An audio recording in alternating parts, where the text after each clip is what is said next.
Welcome to the complete animation of Elsa, the pterodactyl from the film We're Back, a Dinosaur Story. Um, I'll just get this out of the way. I think that this movie is pretty weak, narratively. The whole story isn't super awesome.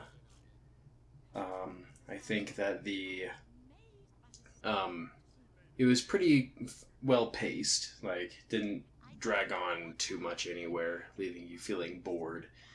But yeah, the story as a whole, I don't think it's very good.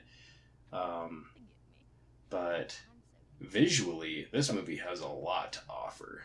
Um, they do a really good job showing off these really sort of bulbous, cartoony versions of dinosaurs. They show that the bulbous cartooniness of it is intentional. It's supposed to show that they're evolved.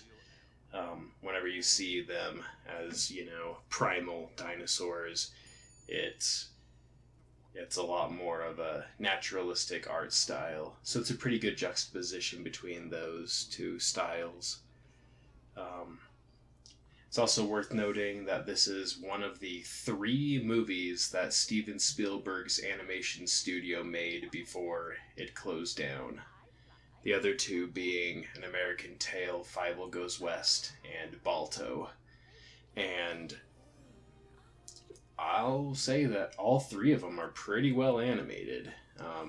Any faults that the movies had nothing to do with the artists who were actually drawing the characters. Um, and I think that this movie in particular does early 3D mixed with traditional 2D animation really well. There's a scene coming up later in this video that shows Elsa flying around New York City, and it's clear that, all the buildings that the camera is flying past are all CG, but it doesn't look out of place.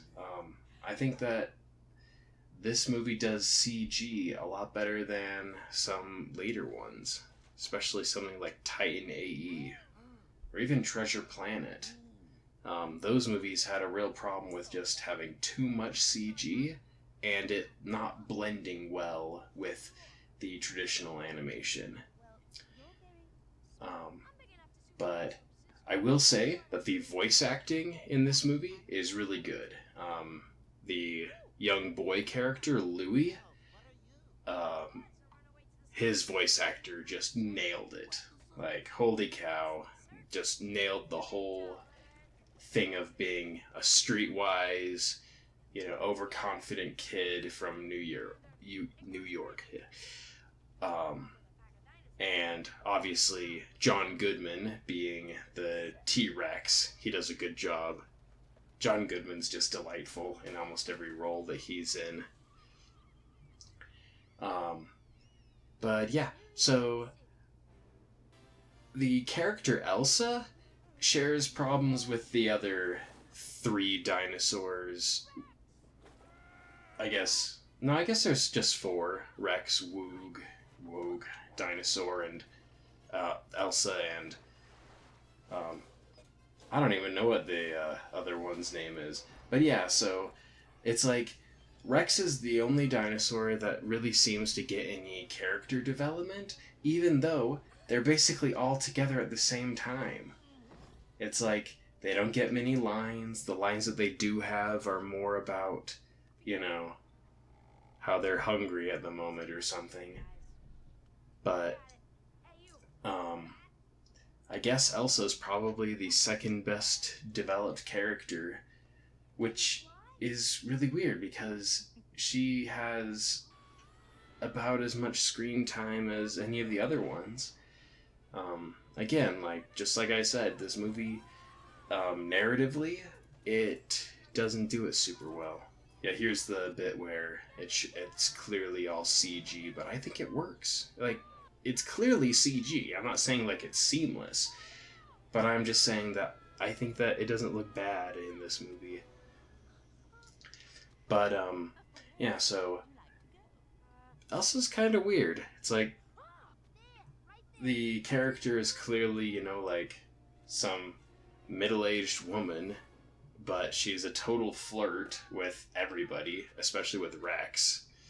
Kind of weird.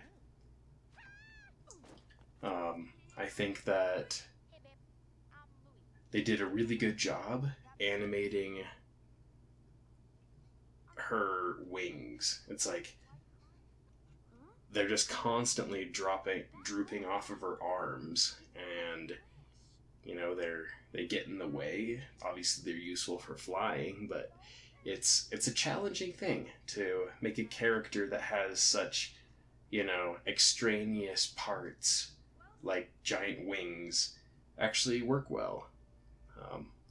I also think that her body shape is a little weird. Like, she's got this pretty much a pot belly. Look at that thing. Yeah. The other dinosaurs are pretty cool, I guess. I really think that Rex and Elsa are the two that lean into their cartoon roles pretty well. The other two, their cartoon designs aren't nearly as appealing as their, primal, wild designs. Especially the Triceratops.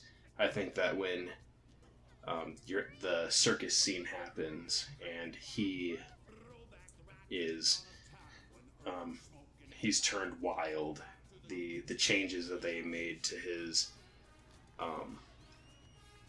body and face, it looks pretty good. This scene where everybody freaks out and then they have to run away from the police, I feel like it doesn't really add too much. It's like, I guess it's a way to do something.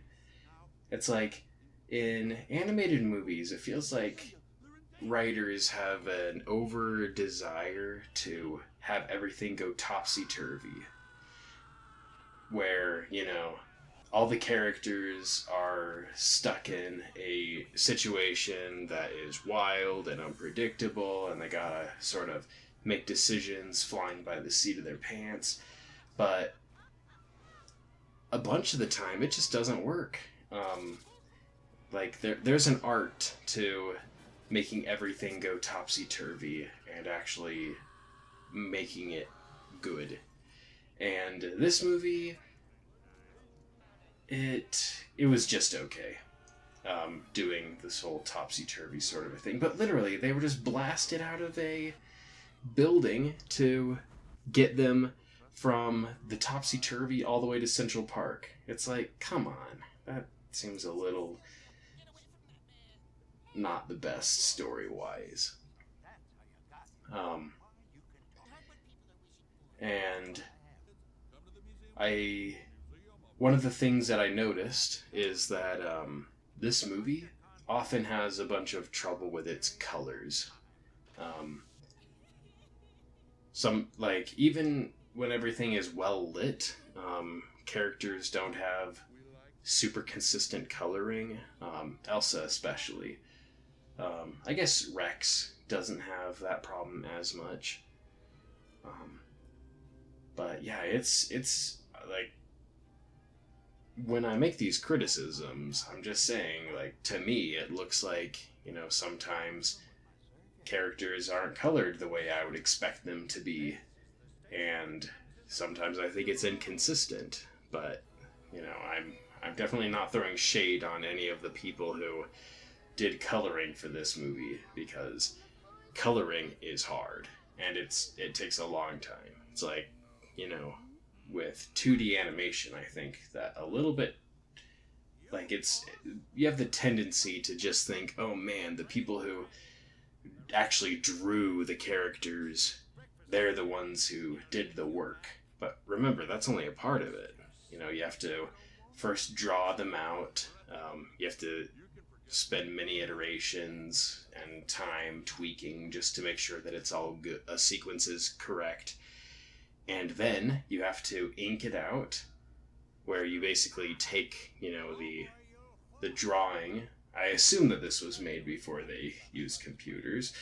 Then you have to take that drawing and then you have to make very clean, sharp outlines everywhere. And then you have to take all of those bits and draw it onto the cells for animating. I assume they used animation cells here. It's a lot of work. And after all that, then you color it. But yeah, it's like, yeah, it's weird. I'm the kind of guy who I can stomach a mediocre story just to see really good animation. And in this movie, the pterodactyl character Elsa caught my eye, so I wanted to make a video about her. And, yeah. So, I think that all three of Amblimation's movies are visually very strong, even though, frankly, all three of them aren't the absolute, bee's knees story-wise. But I hope you enjoyed seeing the animation of this character, and I'd like to thank you so much for watching.